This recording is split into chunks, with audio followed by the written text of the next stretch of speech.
Ồ, mọi người ở đây là lần đầu tiên đến đây ạ. Very good, your first timers. Come, can we give them a round of applause, please? As always, we have our scan QR code there. If you are new, you want to know more about us, scan the QR code. Chúng ta có cái QR code trên tờ giấy. Nếu mà bạn muốn cho vào cái Zalo thì bạn có thể scan nó. Alright, and for those of you who wants to join the event tomorrow, và cho những bạn mà muốn tham gia event, the workshop tomorrow. cái workshop ngày mai. Yeah, I heard you will see my face. Mọi người nghĩ là sẽ nhìn thấy màn hình. Yeah, I think they will use my face for deepfake. Là sẽ có người dùng cái mặt Benton để làm deepfake. Alright, so tell me what is it about? Hopefully they don't put my face on some girl body or something. Và mong rằng là mọi người sẽ không có để cái mặt Benton vào cái cơ thể của một người con gái. Alright, and this week is the Link's birthday, so there's a lot of activities for you as well. Tuần này thì là kỷ niệm sinh nhật lần thứ 7 của The Link, thì sẽ có rất nhiều hoạt động. So as you all know, the Link has been very faithful, very supportive of the Void. So please join them in their activities. Và The Link thì rất là kiểu ủng hộ và luôn luôn đồng hành với lại The Void, thì mong là mọi người cũng sẽ đến tham dự với lại The Link. Secondly, for those of you who wants to go to the Void trip, like Chichuk mentioned, tomorrow is the deadline for early birds. Nếu mà ai đang có ý định muốn đi cái The Void Trip Tour thì ngày mai là cái hạn đăng ký dành cho những bạn mà muốn đăng ký sớm để được cái giá tốt. Those who have financial difficulties. Cái bạn nào mà đang có vấn đề về mặt kinh tế. Don't worry, look for anh Chung. Đừng lo thì có thể tìm đến anh Chung. The younger one look for Dad. Tìm đến bạn Đạt. Alright, they told me they are willing to help people. Hai người này thì rất là sẵn sàng để giúp đỡ mọi người.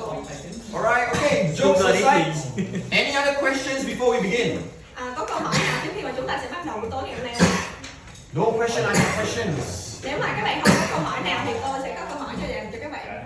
Mọi người sẵn sàng chưa? Tất cả chúng ta sẵn sàng chưa ạ? Yes! If you are ready, turn to your neighbor, give them a high five and say, I'm ready. Các bạn sẵn sàng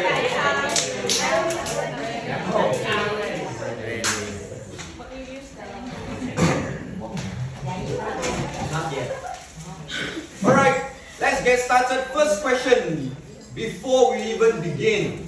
Ok, khi mà chúng ta bắt đầu thì chúng ta sẽ có một cái câu hỏi. Alright, look with me to your papers. Mời mọi người nhìn vào cái tờ giấy. The first question on my paper is, in life, what makes us feel alive? Cái câu đầu tiên trong cái thảo luận này là trong cuộc sống điều gì khiến chúng ta cảm thấy được sống? And how do we feel, or how do we know we are alive? Và làm sao để chúng ta cảm nhận và chúng ta biết được là chúng ta đang sống? What do you think? Mọi người nghĩ như thế nào ạ? Somebody say breathe. Có bé thì nói là thở. Now you know why just now I say breathe and smell, right? Như hồi nãy mình mới nói là Yep. Eating, enjoy the food. Eating and enjoying, that makes you alive. Ăn uống thì cũng là làm cho chúng ta cảm thấy chúng ta đang được sống. So those of you who are not enjoying your food, you are dead. Người nào mà ăn uống không được kiểu ngon miệng thì chắc là đang chết. Chichuk. Can smile and can cry. Can smile and can cry. Có thể khóc và cười. Yes. How many of you can smile today? Ai trong số chúng ta là có thể cười ngày hôm nay? Vậy là những người còn lại. Em chưa nói gì luôn. How many of you cry today? Có ai mới khóc ngày hôm nay không ạ? I'm Jung cry because Zoom is away from me. Anh Trung khóc là tại vì hôm nay không có Dung khóc được nhiều. Far away from me. Chị Dung đi xa rồi. Yes. Jody, I think you have something. Oh, pain. Pain. Wow. Pain makes you alive. Nỗi đau làm chúng ta cảm thấy chúng ta đang sống. Staying awake makes you feel alive. Yes. Staying awake makes you feel alive, like what Miley say. Đang thức.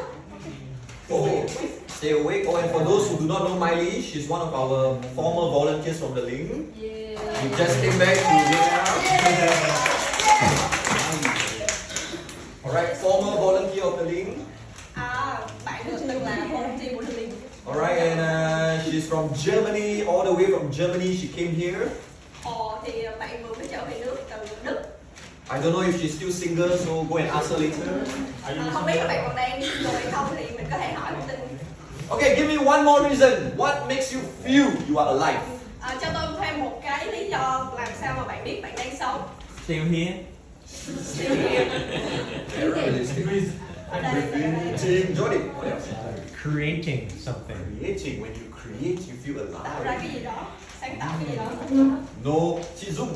Looking for a husband.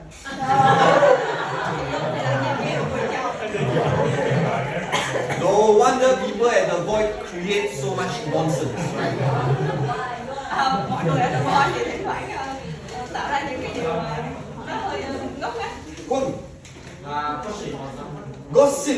Wow. Crushing on someone. Đang thầm ai đó. Quân, are you crushing anyone now? What? That's why you are dead, right? Tại anh không có đang thích thầm ai nên có thể là anh đang chết ở trong lòng. Alright, for me, what makes me feel alive is this word. Đối với Phantom thì cái điều mà khiến Phantom cảm thấy đang được sống đó là cái sự tăng trưởng, sự phát triển. When you are growing, you know you are alive. Khi mà mình tăng trưởng thì mình biết là mình đang sống.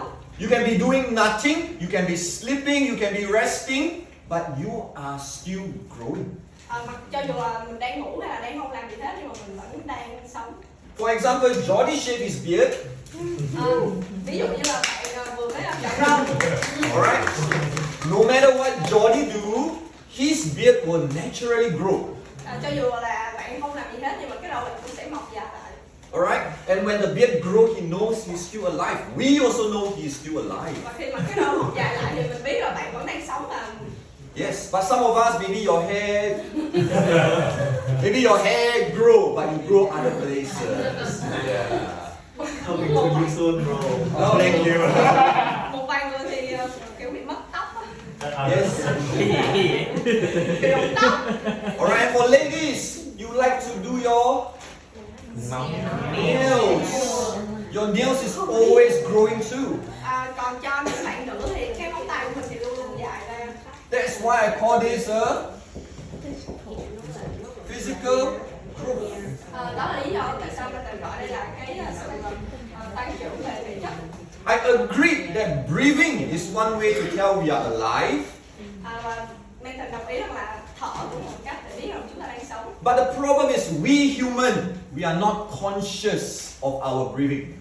Nhưng mà con người chúng ta thì không có thật sự là ý thức về cái việc chúng ta thở. Only when you lose your breathing, for example, through a blocked nose, you realize, how precious is the air. Nhưng mà khi mà chúng ta có một cái vấn đề gì về cái việc thở của chúng ta thì chúng ta nhận ra là cái điều đó rất là quan trọng trong cái cuộc sống của chúng ta. Secondly, just because you are alive physically doesn't mean your soul is alive. Và cái điều thứ hai mình cũng chia sẻ là cho dù cái cơ thể vật chất này vẫn đang sống, vẫn đang tăng trưởng thì nhưng mà chưa chắc là cái tâm hồn của mình đang sống, đang được sống. When I say soul, I talk about first thing. What is the M? Remember? Khi mà nói về soul thì Không là mental nhưng mà mind. mental nói là cái trí óc. Yeah, your emotions, Cái suy nghĩ, cái cảm xúc. your will Cái power. ý chí. Alright? So when you are dead in your soul, your mind is Khi mà cái tâm hồn của chúng ta bị chết, you feel your mind is empty, your emotion is numb. cái đầu óc của chúng ta cảm thấy trống rỗng và cái cảm xúc nó bị tê liệt. And your will power, you don't feel like you want to do anything. Và cái ý chí của mình thì nó bị biến mất. Alright? We talk about soul, we also must talk about your Về khi mà nói về cái tâm hồn thì mình cũng nói về cái linh hồn. Alright, I use the word commune. You all remember what is commune? Mọi người có nhớ cái chữ commune này là cái gì không ạ? Commune comes from the word community. Cộng đồng, alright? What are you connected with? Alright, so for commune, most of us feel disconnected. Commune là cái gì? Is Tương tác. sao động? Hả? Sao động? Kết nối. Kết nối. Alright, you feel disconnected from society. Mất kết nối và disconnected. Yeah. And then we talk about the word intuition. Can you remember what is intuition? Intuition là gì ạ? Tự nhiên. Alright, some of you use the word sixth sense. Một số người thì dùng cái từ đó là sáu giác quan. Alright, so Giác quan thứ sáu. this you disconnect from society. This you disconnect from your self. Khi mà mất cái giác quan thứ sáu thì mình mất kết nối với bản thân. And then you lose your conscious. Là mất cái lương tâm, nhận thức rồi. Alright, that's where we become Và chúng ta trở thành heartless kiểu vô cảm, vô tâm, human. Inhuman. vô tâm, vô nhân. Vô nhân tính. Alright, or I think tiếng Việt nói là hồn ma lang thang. Hồn ma lang thang. Hồn ma lang thang. You are like a soul that is lost. You are wandering around, not knowing what you want to do. Và chúng ta giống như một cái linh hồn mà kiểu bị lạc mất, không biết phải làm gì tiếp theo. So again, physically, many of us might feel we are alive, Và một lần nữa thì cái cơ thể vật chất của chúng ta vẫn đang sống, but your soul, your spirit is dead. nhưng mà cái linh hồn, cái tâm hồn của chúng ta thì chết. That's where when you feel empty, you feel dead, you start to say things like, why am I not happy? Và khi mà chúng ta như vậy thì chúng ta nói rằng là tại sao chúng ta cảm thấy không hạnh phúc, Or you ask, why do I feel so lost in life? và chúng ta cảm thấy như là đang bị lạc lối, Alright, and you just feel like life is so meaningless. và chúng ta không tìm thấy cái ý nghĩa của cái cuộc đời của You ta. can be working every day, you can be exercising, you can be meeting people, but you just feel a lack of connection. Chúng ta có thể tập thể dục, đi lại gặp mọi người nhưng mà cảm thấy giống như là bị trống vắng cái sự kết nối. Alright, and then as I mentioned, human, we are always finding this. Và thường thì con người luôn luôn tìm đến cái sự hạnh phúc. Which is connected to my second question.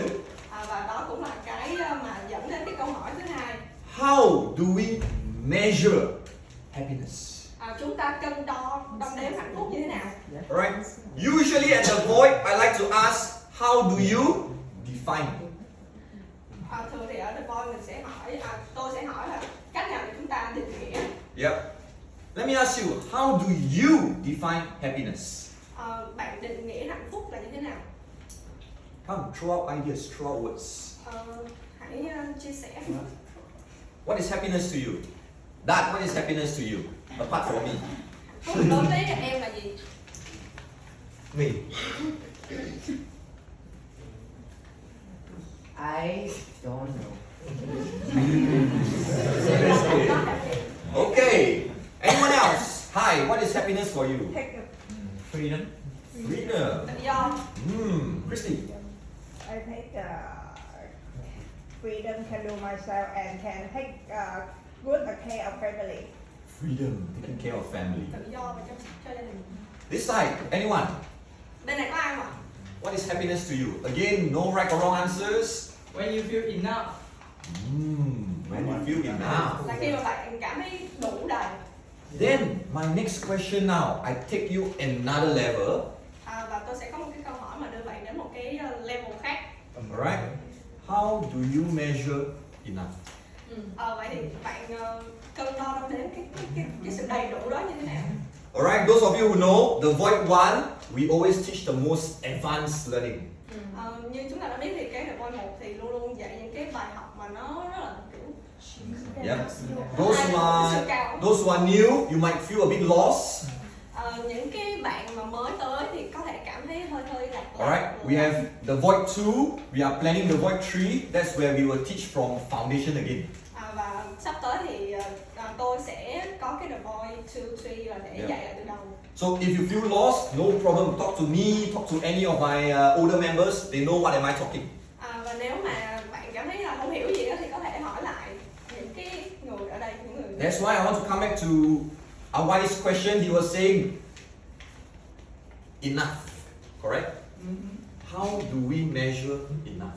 Thì quay trở lại với cái hồi nãy mà Huy nói thì đủ đầy, làm sao để mình cân đo đong đếm được nó? I think it's the feeling. Yeah. The feeling you feel enough is enough. Very good. Can you trust your feeling then? Bạn có thể tin tưởng cái cảm giác của mình It's không? the feeling. Alright. Any one of us will know. We say feeling come, feeling come, feeling go. Thì chúng ta cũng có một cái câu nói là cảm xúc đến và đi. Alright. I'm not saying your feelings are fake. Tôi không nói là cái cảm xúc của bạn nó giả tạo, nó giả mạo. I'm saying the message the feeling send might not always be accurate. Nhưng mà tôi có thể nói là cái cảm xúc của mình thỉnh thoảng nó cũng không có được chính xác. For example, now you might be feeling sleepy. Ví dụ như bây giờ cảm thấy buồn ngủ đi. Not because you feel sleepy, but because I'm boring. Không phải là tại vì bạn thấy buồn ngủ mà tại vì mental hơi chán. But if suddenly there's a handsome guy, beautiful girl walk in, you will feel awake. Nhưng mà tự nhiên cái có ai đó đẹp trai đẹp gái bước vô cái thấy bừng tỉnh liền. Alright, I come back again. For example, when I ask people what is your purpose in life, Một lần nữa thì tôi sẽ hỏi mọi người là cái mục đích sống của mọi người là gì. many also will tell me I want to be rich. Có rất nhiều người thì sẽ nói là muốn được cái sự giàu có. So I ask, how do you define rich? And more importantly, how do you measure the richness that you want? Vậy thì bạn đo lường cái sự giàu có nó như thế nào? Alright, this is what I call Gói cụ. Destination addiction. I think we talked about this before.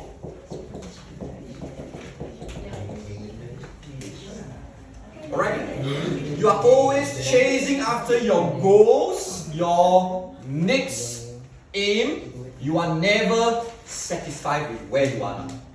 Nếu mà bạn luôn luôn mong cầu một cái điểm đến nào đó thì bạn sẽ không bao giờ cảm thấy hài lòng với hiện tại. For example, maybe your goal now in life is you want to get married. Ví dụ như là cái mục tiêu của bạn bây giờ đó là kết hôn. Alright? And then when you have you find a husband, your next goal is I want to have children.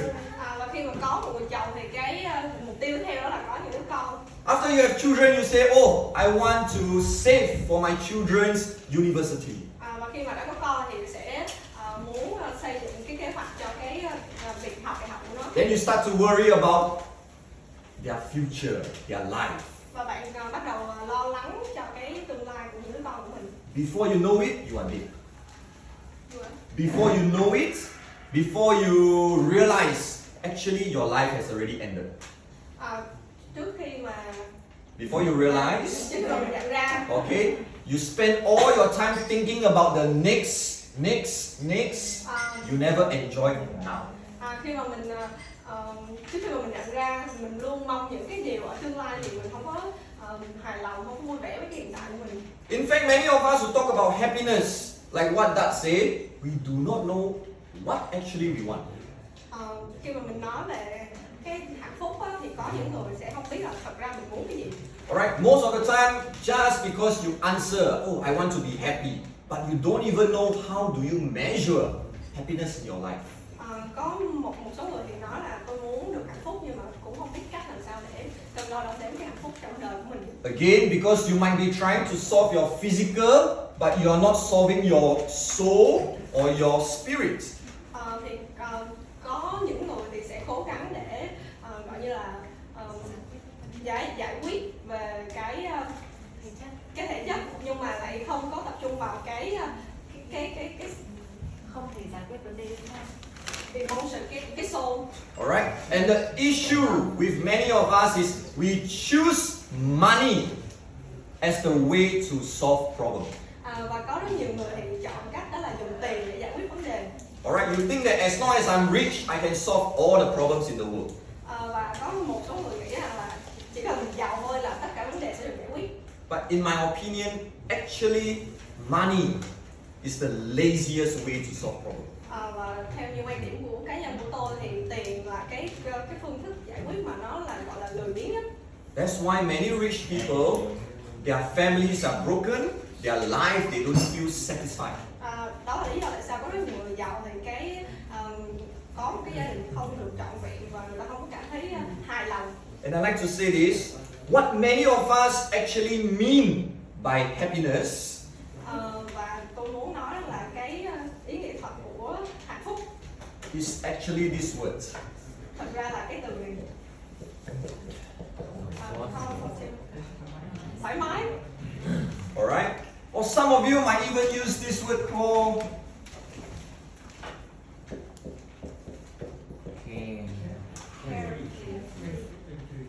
alright, you say I want to lead a very carefree life. Alright? Vô tư, let somebody say. Or vô tâm. Vô tâm. You care about your life. Alright? Vô tư hoặc vô tâm.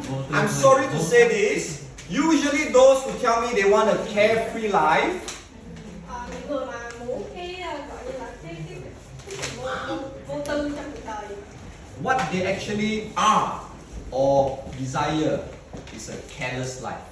Thì thật ra cái quyết định cho cái cuộc đời của người đó là cái việc là người đó không có thực sự quan tâm đến cái cuộc sống của họ. That means I do whatever I want, I don't have to care about the consequences. Có nghĩa là tôi làm tất cả mọi thứ nhưng mà tôi không quan tâm đến cái hậu quả của nó. Alright? I want to work today, I work. I don't want to work today, I don't work. Khi mà tôi muốn làm việc thì tôi làm việc, mà muốn nghỉ thì nghỉ. Alright? A true carefree life is you can have all the problems in the world. Cái ý nghĩa thật của cái việc mà sống một cái cuộc sống thoải mái đó, là khi mà mình có tất cả những cái vấn đề nó đến với mình. Even with all the problems in the world, you remain peace. You remain calm, in control. Khi mà mình có những cái vấn đề đó để xảy đến nhưng mà mình vẫn giữ được một cái tâm thế nó bình tĩnh và mình kiểm soát được mọi thứ. So my question is, how do we achieve this peace? Thì cái mà tôi muốn đặt ra đó là làm sao để chúng ta có thể đạt được cái sự bình an, nó tự trọng, tự tính chính trọng mình. How do we achieve whereby we can control our emotions and not our emotions control us? Và chúng ta kiểm soát được những cái cảm xúc của chúng ta và không để những cái cảm xúc đó dẫn dắt cái cuộc đời của chúng ta. What do you think? Mọi người nghĩ như nào ạ? Yes, correct. Sorry? Yeah, it's correct. It's correct, right? But how do we do it? Hi. Live at the present. Live in the present. Good point. Sống ở hiện tại. Yes. Accept. Accept. Chấp nhận. What else? Còn gì nữa mà? Jody. Have something Mm. in your mind, Yep. and you might have a feeling behind it, Mm-hmm. and you have to do it next. Okay. So you have to move Okay. with intention. Okay. Good luck translating. Dạ ok. Là có một cái điều gì đó trong cái suy nghĩ mình để làm, mà mình suy nghĩ vào nó và mình kiểu như là mình làm nó. Give me one more. Có cái gì nữa mà? How do we have such life? We all want this. Làm sao để chúng ta có thể đạt được cái cuộc sống như vậy? Anyone? Don't say I'm the present with love and faith. Having love, having empathy while being in the presence. Sống ở Okay. hiện thực, yêu thương và cảm thông. My answer is your title for today. Và cái câu trả lời của tôi đó là cái tựa đề của ngày hôm nay. Your mentality is your responsibility. Tinh thần của bạn là trách nhiệm của bạn. Alright? What controls your mind is always your heart. Your heart control your mind. Cái trái tim của mình thì kiểm soát cái tâm trí của mình. I want to ask you, do you want to be better or comfortable? Tôi có một câu hỏi muốn hỏi bạn là bạn muốn trở nên tốt hơn hay là bạn muốn thoải mái, muốn sự thoải mái? How many of you want to be better? Ai muốn trở nên tốt hơn? How many of you prefer to be comfortable? Ai thì mong muốn cái sự thoải mái hơn? Take both. How many of you say I want both, comfort and better? Ai muốn cả hai? Very good. That's why most of you actually choose this. Có rất nhiều người chọn cái thứ hai. Because to be better, usually you are uncomfortable. Bởi vì để mà trở nên tốt hơn thì mình sẽ không có được cái sự thoải mái. I give you an example. Tôi sẽ cho bạn một cái ví dụ. Imagine now I'm sick. Tưởng tượng bây giờ tôi sẽ bị ốm. Alright. My friend number A comes and give me beautiful flowers. Người bạn của tôi đến và đưa cho tôi những cái bông hoa rất là xinh đẹp. Alright. My friend B comes in and give me herbal tea. Người bạn B thì đến và đưa cho tôi những cái trà thảo mộc. Right? Do you think I will choose beautiful flowers or herbal tea? Bạn nghĩ là tôi sẽ chọn những cái bông hoa xinh đẹp hay tôi sẽ chọn những cái trà thảo mộc? One is sweet and fragrant, another one is bitter. Một cái thì nó And đẹp not và nó tasty. thơm, còn một cái thì nó đắng. Cái trà nó đắng. How many of you will choose beautiful flowers? Ai sẽ chọn những cái bông hoa xinh đẹp? How many of you will choose herbal tea? Ai sẽ chọn cái trà đắng? Giả vờ. Xạo, xạo, xạo. Okay. Most of us, generally, we will choose beautiful flowers. Nói chung thì mọi người sẽ chọn cái bông hoa xinh đẹp. Alright? Because we want comfort for now rather than discomfort when we drink it. Bởi vì chúng ta sẽ thường chọn những cái sự thoải mái ở ngay cái thời điểm đó. That's why I say your mentality is your responsibility. Đó là lý do tại sao tôi nói rằng là cái tinh thần của bạn là trách nhiệm của bạn. Do you want today's comfort in exchange for tomorrow's pain? Bạn muốn cái Comfort for today in exchange for tomorrow's pain. bạn có muốn đổi cái sự thoải mái của mình lấy cái sự đau đớn của tương lai? Or today pain, but comfort in your long-term future. Nhưng mà hay là bạn chọn cái nỗi đau nhất thời nhưng mà sẽ được cái sự thoải mái về lâu dài. In theory, in our human wisdom, definitely we say today pain, tomorrow comfort. Trên lý thuyết thì mình sẽ nói là Today we suffer, today we pain, so that our long term we enjoy. trên lý thuyết thì mình sẽ chọn cái nỗi đau ở hiện tại nhưng mà sẽ tận hưởng cái tương lai. But the truth is, reality is different. Nhưng mà cái thực tế thì nó khác. Because we all want this. Tại vì tất cả mọi người sẽ chọn cái sự thoải mái. How many of you heard of the phrase comfort zone? Ai trong số chúng ta nghe về cái tọa độ thoải mái, cái vùng thoải mái? Alright. A lot of you, when I ask you to do certain things, you say this is not part of my comfort zone. Có rất nhiều người khi mà tôi hỏi bạn là để làm cái gì đó thì bạn sẽ nói là nó nằm ngoài cái vùng thoải mái của tôi. No problem. At the Void, I always say I don't want you to get out of your comfort zone. Thì đừng lo lắng, ở The Boy thì tôi thường nói là tôi không muốn bạn phải đi ra khỏi cái vùng an toàn của bạn. But are you ready for me to stretch your comfort zone? Nhưng mà bạn có sẵn sàng để tôi mở rộng cái vòng an toàn của bạn ra hay không? And that's my question 3. What's the difference between take advantage and take for granted? Và nó dẫn đến cái câu hỏi thứ 3 của tôi, đó là đâu là điểm khác nhau giữa tận dụng Because và xem như điều hiển nhiên. many of us, we think that help is always there. Help. Bởi vì chúng ta nghĩ rằng là chúng ta luôn luôn có sự giúp đỡ đến từ những người xung quanh Alright, we take it for granted. và chúng ta lợi dụng cái điều đó. For example, your parents. Ví dụ là cha mẹ của chúng ta. You always think until next time, then I will call them. Chúng ta luôn nghĩ là lần tới chúng ta sẽ gọi điện để hỏi thăm. Alright, next time, then I will visit them. Lần tới chúng ta sẽ đến và thăm cha mẹ của chúng ta. That's what I call take for granted. Và đó là cái mà tôi gọi nó là xem như điều hiển nhiên. Because they are always there for you, you think there's always a next time. Bởi vì bạn nghĩ là họ luôn ở đó nên là bạn nghĩ là bạn có thể làm nó vào lần tiếp theo. But I want you to take advantage, not take for granted. Nhưng mà tôi muốn bạn là hãy tận dụng nó nhưng mà đừng có lợi dụng nó. When I say take advantage means your parents give you love, use that love to grow. Có nghĩa là khi mà mình nhận được cái tình yêu thương của ba mẹ thì mình dùng cái điều đó để mình có thể trưởng thành hơn. The Void give you a place to express, use this place to express. Và The Void là cái nơi mà để các bạn có thể gọi như là được thể hiện. Alright, this place is for you to take advantage of the love, for you to make mistake without fear. Và đây là cái nơi mà mình có thể tận dụng để có thể không sợ để mắc lỗi. I call it the safety net. Tôi gọi đó là cái vùng an cái mạng lưới an toàn. Alright, this safety net is actually called love. Và đây là cái nơi mà tôi gọi nó là tình yêu thương. Alright, only your parents love you with such safety net. Và chỉ có cha mẹ chúng ta thì yêu thương chúng ta. Alright, I know some of you might not have healthy family, broken family. Và tôi cũng biết là trong số chúng ta thì không có được cái gia đình trọn vẹn. Then perhaps here we can be your family. Và có lẽ như vậy thì the boy là cái gia đình thứ hai của bạn.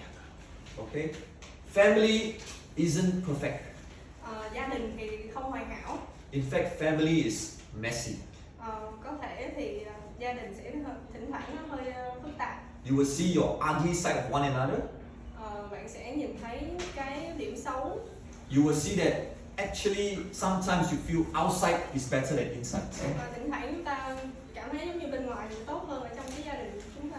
Yet one thing I learned is that usually when everyone give up on you, the family is still there for you. Thường thì khi mà xã hội ruồng bỏ chúng ta thì cha mẹ gia đình vẫn là cái nơi mà chấp nhận chúng ta. So my quote for the day, my first quote, you can look with me at the paper. Và cái câu nói của ngày hôm nay, trích dẫn của ngày hôm nay. Alright, I encourage you, heal so that you will stop hurting and bleeding on those who truly love you. Chữa lành để ta ngừng tổn thương và ngừng làm đau những người thật sự yêu ta. Today I want to ask you, you know that growth is important. Và hôm nay thì chúng ta biết được là cái sự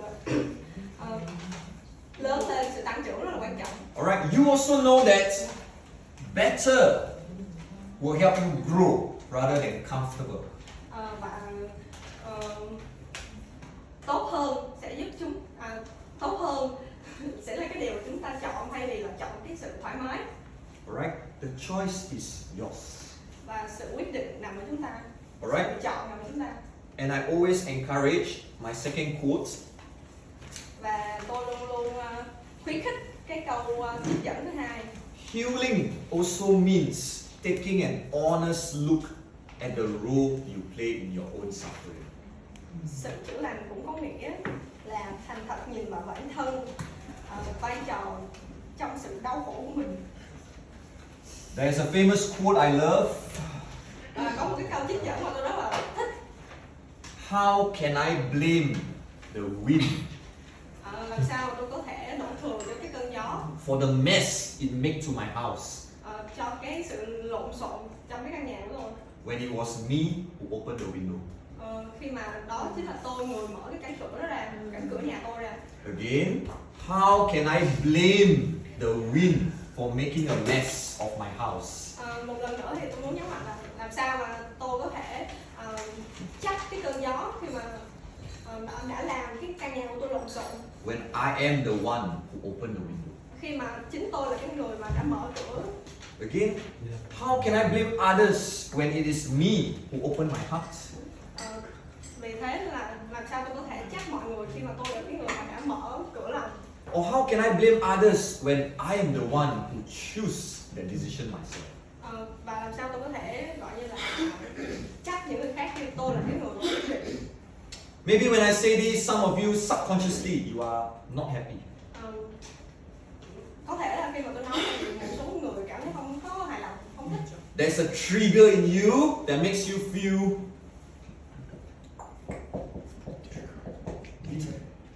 Bitter.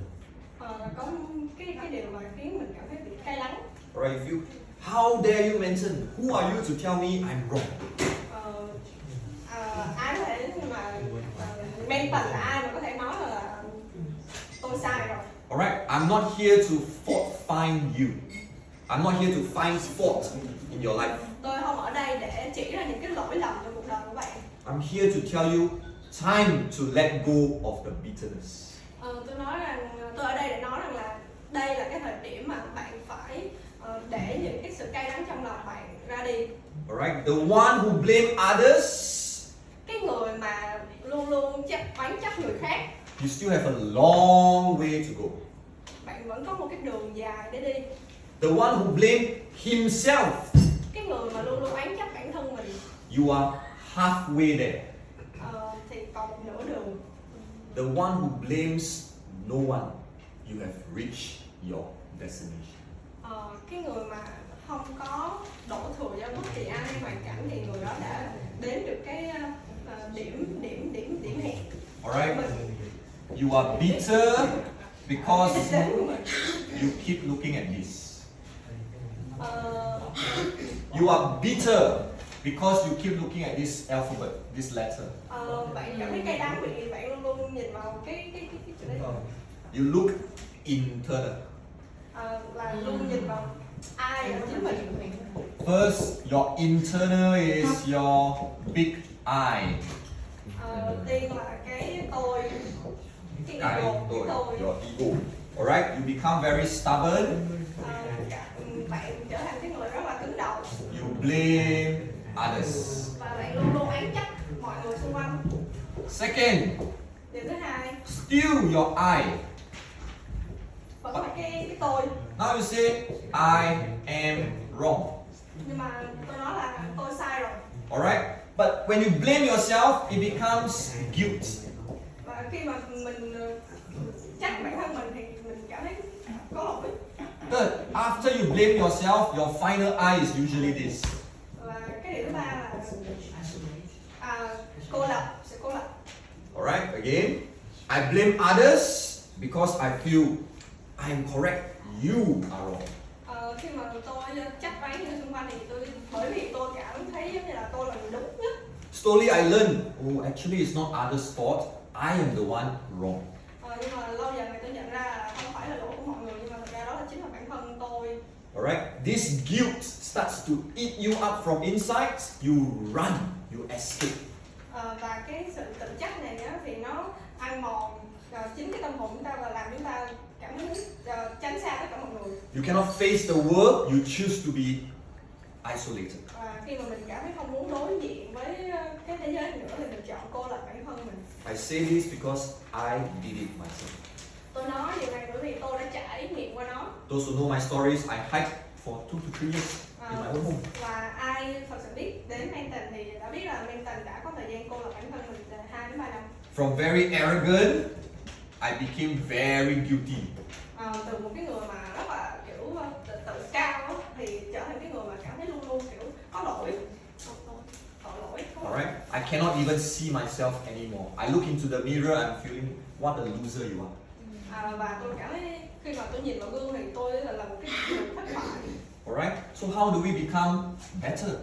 Vậy thì làm sao để chúng ta có thể trở thành cái người tốt hơn? You focus on from internal, you focus on external. Từ cái Bên trong. từ cái bên trong ra cái bên ngoài. Alright, the first thing I want you to do is remember this word. Cái đầu tiên mà tôi muốn nói đến cái chữ đi e đầu tiên everywhere, khắp nơi. Step out of your comfort zone, step out of your house, you realize that the world is so beautiful. Bước ra khỏi cái vùng an toàn, bước ra khỏi cái sự cô lập bản thân thì mình sẽ nhìn thấy cái thế giới này nó vẫn còn rất nhiều điều tốt đẹp. Today I saw a quote, I think Zoom posted it on Facebook too. Hôm nay tôi thấy một cái câu trích dẫn mà chị Dung đăng trên Facebook. The world is full of miracles. Cái thế giới này thì nó có rất nhiều cái phép màu. But because there are so many of it, we feel it's so ordinary now. Bởi vì có quá nhiều cái phép màu nên mình cảm thấy nó trở thành điều bình thường. Don't believe me, just go and study the ants. You find they are so smart. Nếu mà ai không tin thì đi coi mấy con kiến. Look at the clouds. How come the clouds rain is so heavy? How come the cloud doesn't fall to the ground? Nhìn vào bầu trời thì cái cơn mưa thì nó nặng hạt nhưng tại sao đám mây nó không rơi xuống? Even when you're alone in your room, look at your hands. Why are there 5 fingers? Why not 6? Why not 7? Khi mà ở trong phòng của mình không có gì lạ thì có thể nhìn vào bàn tay tại sao nó 5 ngón mà nó phải 6 ngón? Why not one eye big, one eye small? Why is it so beautifully balanced? Tại sao không phải cái mắt to mắt nhỏ mà hai cái mắt nó đều bằng nhau và nó đẹp đẽ? Secondly, I want you to focus on this word called Điều thứ hai tôi muốn bạn nhìn vào cái chữ E thứ hai đó là everything. Alright. Mọi thứ. when you live in isolation, your mind become Narrow. Khi mà Narrow-minded. Yep. khi mà mình sống ở cái sự cô lập đó, thì cái đầu óc mình nó trở nên nhỏ hẹp. You always focus on one part of the past. Mình luôn nhìn về một cái phần nào đó ở quá khứ. I told you when you spell the word part, you look back, you become. Khi mình nhìn về quá khứ thì sẽ bị gọi như là dính vào trong đó luôn, mắc ở trong đó. T-A-R-T. You spell it backwards. T-R-A-P. To part, lại, track. Trap. Trap. Alright? Again. Mắc phải. You focus on one part of your life that hurts. You keep focusing on it. From part, you look back, it becomes trap. Thì một lần nữa tôi muốn lặp lại là khi mà mình nhìn vào cái quá khứ của mình á, mình sẽ bị mắc kẹt ở trong đó. My dear, there's so much more situation in life than that one pain in your life. Thực ra thì có rất nhiều cái trường hợp khác nhau trong cuộc sống, chứ không phải là chỉ những cái gì đã diễn ra trong quá khứ của chúng ta. Thirdly, what E do you think I write? Cái chữ Y thứ ba mà Milton sẽ ghi là gì? Everyone. Tất cả mọi người. Alright? Don't live in a mind where you think I am the victim, that person is the villain. Có những người thì nghĩ ở trong đầu là tôi là nạn nhân, còn cái người đó là cái người Villain, the bad guy. cái người xấu. Alright? Life, there's so many people around you. It's not just about you and the person who hurt you. Thực tế thì trong cuộc sống chúng ta có rất nhiều người xung quanh, không chỉ có chúng ta, có bản thân mình và cái người mà mình thấy ghét đó. I said this before, it doesn't matter who is at fault. Tôi phải lặp lại một lần nữa là cái vấn đề nó không phải là cái người nào có lỗi. When you focus on what is right or wrong, when you focus on what is right, Khi mà mình tập trung quá nhiều vào cái vấn đề là cái gì là đúng, you will forget about what's left for you. thì mình sẽ quên mất là cái gì còn lại cho mình. So, I will end with this. If you want to be better, happier in life, Và tôi sẽ kết thúc cái điều này bằng cái việc là đi đến cái sự kết luận khi mà mình muốn hạnh phúc trong cái cuộc sống của mình. start to see how internal can affect your external. Thì hãy nghĩ đến cái việc là những cái điều gì ở bên trong mình có thể ảnh hưởng ra bên ngoài mình. I hope you choose better rather than comfort. Tôi muốn các bạn chọn để trở nên tốt hơn thay vì chọn cái việc là luôn luôn cảm thấy thoải mái. And for those of you who hope to be happy every day, Và cho những người mà mong muốn là luôn luôn được hạnh phúc mỗi ngày. I'm sorry to tell you, mental health is not about being happy all the time. Và tôi phải xin lỗi là nói là cái sức khỏe tinh thần không phải là cái việc là sẽ luôn luôn hạnh phúc mỗi ngày. Alright? Mental health is to teach you how to control different emotions. Nhưng mà cái việc đảm bảo sức khỏe tinh thần đó là cái việc mà chúng ta có thể duy trì cái. And if you want to be the happiest person in the world, Và khi mà chúng ta muốn trở thành cái người mà hạnh phúc nhất thế giới, the happiest person is the one who makes others better. cái người mà hạnh phúc nhất là cái người mà mang đến cái sự hạnh phúc cho tất cả mọi người. Questions? Có câu hỏi nào không ạ? Question? Can I ask a question for everybody? Yes, please. For everybody? For everyone.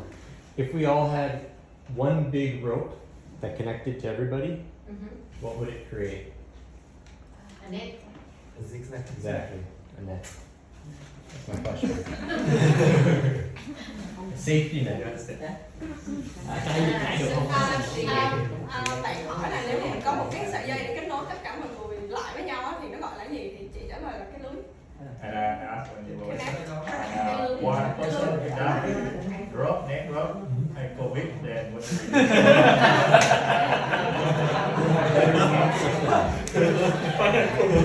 Say 1% COVID, what happened to the rest? Increase the immune system. Yeah, that's community. In fact, if you go for the void tree, I will teach you what is one for all for one. Và khi mà mình đến với cái bài học ở The Void Trip 3 thì buổi 4 thì bên Tần sẽ dạy chúng ta là one for I, một người, mọi người. I agree with Anh Chung's thinking is very logical. Tôi đồng ý là anh Trung vẫn suy nghĩ rất là logic. If Johnny has COVID, for example, we kick Johnny out. Nếu mà cho đi bị Covid thì bị đuổi ra ngoài khỏi cái mạng lưới đó. But what if Anh Chung is the one with COVID? Nhưng mà nếu mà anh Trung là người bị Covid thì sao? Anh Chung, do you want us to kick you out? I will just make easy everyone. Alright? So what I'm trying to say is, power of community is not about having no problem, no sickness. Cái sức mạnh của việc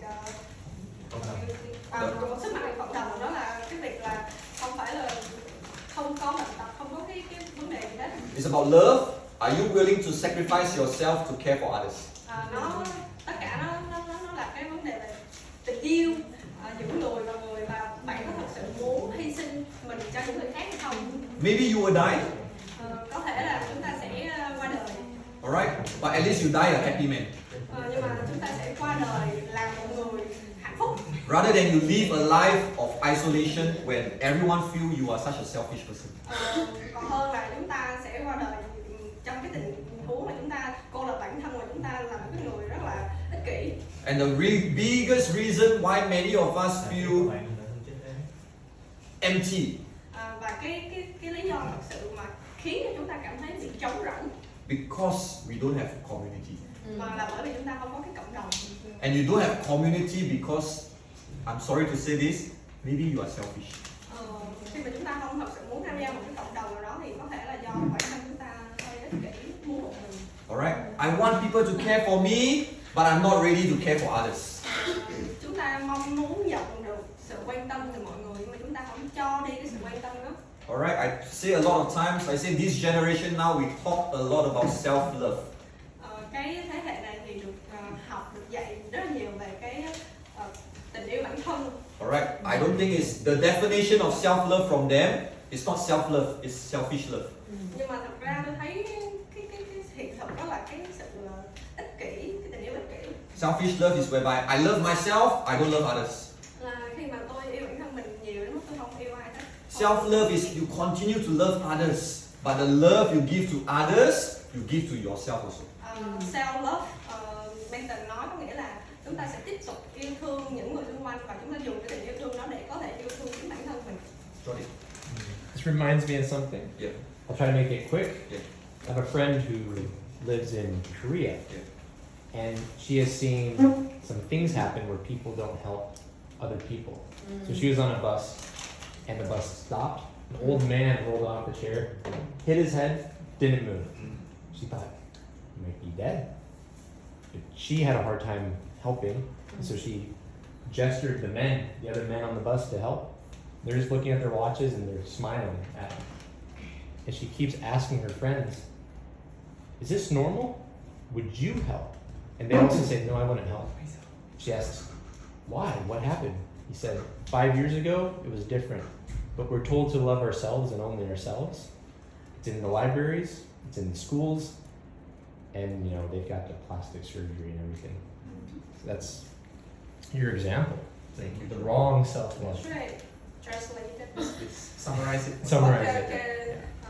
Sorry, kể một cái câu chuyện là có một cái bạn ở bên Hàn Quốc thì bạn luôn luôn quan tâm người khác nhưng mà khi mà đi tàu có một người đàn ông bị tai nạn té ra thì bạn nó mới hỏi những người khác để giúp đỡ thì người ta trả lời là không và người ta nói là 5 năm trước thì có thể nhưng mà bây giờ thì tất cả mọi người được học rồi mà phải yêu bản thân mình hơn, kiểu nó là cái sự yêu bản thân theo kiểu ích kỷ. Alright, I just end with this. If I have that mentality, Và tôi muốn kết thúc bằng cái việc là nếu mà tôi có một cái tâm tính như vậy then I ask myself, why am I here doing all this free for you? và nếu vậy thì tại sao tôi lại đứng đây và làm tất cả một điều này một cách miễn phí cho mọi người? Why should I care for you when very little of you care for me? Tại sao tôi quan tâm tất cả mọi người nhưng mà mọi nhận lại một chút xíu sự quan tâm của mọi người? Alright, many of you want me to spend time with you, but how many of you actually spend time caring for me, for example? Rất là nhiều người muốn mentor quan tâm và dành thời gian nhưng mà ít có người sẽ thật sự quan tâm và dành thời gian cho mentor. Alright, that's why I say take advantage, but don't take for granted. Đó là lý do tại sao tôi nói là tận dụng nhưng mà đừng lợi dụng. Not only me, I have people like Chichuk, Khoi, Thư, My team, even Nyaka, she's serving now. Và những người ở trong cái team volunteer và đang phục vụ những người khác. My bro from all the way from the north, another bro all the way from America, they come together to serve. Và bạn nam từ Hà Nội và bạn này từ Mỹ qua đây để cùng phục vụ cộng đồng. Alright, I know we still have the Tu Dung, Kim Dung, Chị Dung, Chúng ta có Kim Dung và chị Dung. Two I say already, yes. Alright, many of them, they support with their time, their effort, their money. Và những người mà tình nguyện đó thì mọi người sẵn sàng bỏ ra thời gian, công sức, tiền bạc, tiền của để phục vụ lại những người khác ở trong cộng đồng này. Why do you think they want to help you? Tại sao mọi người nghĩ động cơ của những người đó là gì? Oh, because anh Trung handsome, we help him. Tại vì ngoại hình là đẹp trai nên là mới giúp hay sao? I'm sorry to say this, the world is becoming more and more selfish. I don't want to be the next. Tôi phải xin lỗi với nói rằng là thế giới này đang dần trở nên rất là mọi người đang trở nên ích kỷ mà tôi không muốn nữa. I hope you can join me on this journey. Together as the voice, we serve the community. Và tôi muốn mọi người đồng hành với tôi trong cái chuyến hành trình này và qua cái việc là cùng nhau phát triển cộng đồng này. Alright, at the void, I don't focus on income. Ở The Voice thì tôi không có chú trọng vào cái gì tôi nhận được cái tiền của hay gì tôi nhận được thu nhập. Alright, I focus on outcome. Tôi tập trung vào cái gì mà nó lan tỏa. Alright, I don't care about the money. If I want money, I will go back to Singapore. I earned 200 million a month in the past. Nếu mà tôi muốn tiền thì tôi sẽ đi về Singapore. Tôi quá khứ là tôi đã gọi như là kiếm được 200 gì đó triệu mỗi tháng. I care about your outcome. Nhưng mà tôi quan tâm đến cái kết quả của mọi người. That makes me happy, and I hope it makes you happy too. Và đó là điều khiến tôi hạnh phúc. Và tôi mong rằng mọi người ở đây hôm nay cũng sẽ được hạnh phúc. Okay, I'm sorry I have to end 9:30 today because you start 7:15 today. Tôi xin lỗi là tôi kết thúc cái buổi hôm nay lúc 9:15 tại mọi người bắt đầu lúc 7:15. Yes, if not, I only have 10 minutes to share. Tôi có chỉ 10 phút để chia sẻ. So please cooperate with my team when they ask you to come earlier. At least come before 7 or by 7. Và làm ơn tới mọi người sẽ đến đúng giờ hơn. Yeah, otherwise I don't have time for you to share those small group discussion. Nếu không thì sẽ không có thời gian để có cái group nhỏ. And it's unfair to those who come early as well. Và cũng không công bằng cho những người đến sớm. Okay, let's stand up, give each other a fist bump, and then we take a group picture. Thank you, everyone. Thank you. Very well, but Vô, vô, vô. Gì vô